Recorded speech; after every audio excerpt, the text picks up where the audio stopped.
بسم اللہ الرحمن الرحیم 415 ہجری کی یہ بات ہے کہ محمود غزنوی کو اس کے چند قابل اعتبار لوگوں نے بتایا کہ ہندوستان والوں کا یہ عقیدہ ہے کہ موت کے بعد انسان کی روح بدن سے جدا ہو کر سومنات کی خدمت میں حاضر ہوتی ہے اور سومنات ہر روح کو اس کے اعمال اور کردار کے مطابق ازروئے تاریخ نیا جسم عطا کرتا ہے۔ ہندوؤں کا یہ بھی اعتقاد ہے کہ دریا کا اتار چڑھاؤ اصل میں سومنات کی عبادت ہے جو اس صورت میں ظاہر ہوتی ہے۔ محمود غزنوی کو یہ بھی بتایا گیا کہ ہندوؤں کے خیال میں وہ بت جنہیں محمود غزنوی نے پاش کیا ایسے بت تھے جن سے سومنات ناراض تھا، اسی لیے اس نے ان بتوں کی طرفداری نہیں کی، ورنہ اس بت یعنی سومنات میں اس قدر قوت ہے کہ وہ جسے چاہیں ایک لمحے میں تباہ و برباد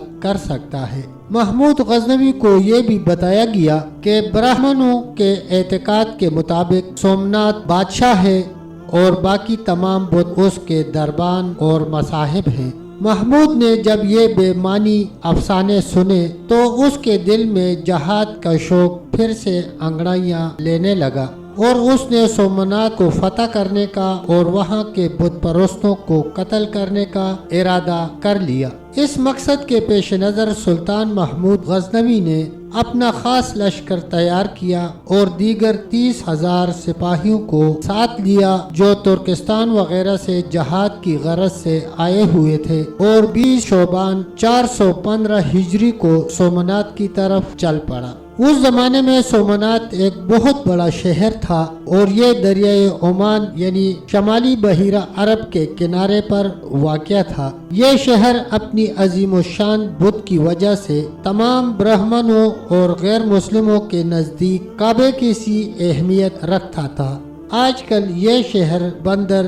دیو میں ہے۔ بعض تاریخوں میں یہ بیان کیا گیا ہے کہ حضرت صلی اللہ علیہ وسلم کے زمانے میں چند غیر مسلموں نے ایک بہت بڑا بت خانہ کعبہ سے ہندوستان میں لائے تھے۔ اس بت کا نام سومنات تھا، اسے اس جگہ نسب کیا گیا، لہٰذا اس مقام کا نام بھی اس بت کے نام پر رکھا گیا۔ لیکن برہمنوں کی ان کتابوں سے جو اسلام کے ظہور سے کئی ہزار سال پہلے تصنیف کی گئی ہیں، معلوم ہوتا ہے کہ متذکرہ روایت غلط ہے۔ ان کتابوں کے بیان کے مطابق یہ بت سری کرشن کے زمانے سے تمام برہمنوں کا معبود ہے اور برہمنوں کے قول کے مطابق سری کرشن نے اس جگہ دنیا اور اہل دنیا سے روپوشی اختیار کی تھی۔ رمضان المبارک 415 ہجری کے وسط میں سلطان محمود مع اپنے لشکر کے ملتان جا پہنچا۔ یہاں سے آگے راستے میں ایک خشک اور بے